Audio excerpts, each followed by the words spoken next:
சென்னை ராயபுரத்தில் நடைபெற்ற உறுப்பினர் உரிமைச் சீட்டு வழங்கும் நிகழ்ச்சியில் முன்னாள் அமைச்சர் ஜெயக்குமார் கலந்து கொண்டு நிர்வாகிகளுக்கு உறுப்பினர் உரிமைச் சீட்டை வழங்கினார். இதில் கழக நிர்வாகிகள் கலந்து கொண்டனர். இதைத் தொடர்ந்து செய்தியாளர்களை சந்தித்த அவர், கார் பந்தயம் நடத்துவதில் காட்டிய ஆர்வத்தை மற்ற பணிகளில் தமிழக அரசும் மாநகராட்சியும் காட்டவில்லை என குற்றம் சாட்டினார். ஃபார்முலா கார் ரேஸுக்கு இவ்வளோ செலவு பண்ணோம்.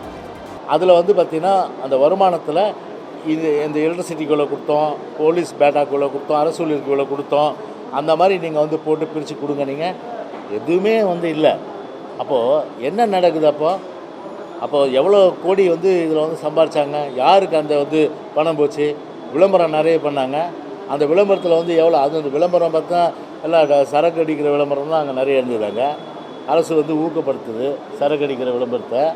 அப்படி இன்றைக்கி ஒரு ஃபார்முலா ரேஸ் நடத்தி மக்களுடைய ஒட்டுமொத்தமான அந்த அந்த ஒரு மாதம் இயல்பு வாழ்க்கையை வடசென்னை தென்சென்னை, ஒரு வடசென்னை தென்சென்னைன்னு வரனா வடசென்னைக்கு அதான் ஒரு கேட்வே வர முடியாமல் போச்சு. அந்த மாதிரி அவ்வளோ கஷ்டப்படுத்தி ஒரு சாடிஸ் அரசாங்கம் தான் இந்த அரசாங்கம். அதனால் நிறுவனம் கேட்ட மாதிரி எந்தவித முன்னேற்பாடு நடவடிக்கையும் இந்த மழைநீர் எதிர்கொண்டு வெள்ளம் மழை பருவமழை எதிர்கொள்கின்ற வகையில் எந்த நடவடிக்கையும் எடுக்காதது மிக மிக ஒரு கண்டிக்கத்தக்கது. கள்ளக்குறிச்சி மாவட்டம் உளுந்தூர்பேட்டை சுங்கச்சாவடி பகுதியில் போதையில் 2 இளைஞர்கள் டீ கடையில் தகராறு செய்ததால் பரபரப்பு ஏற்பட்டது.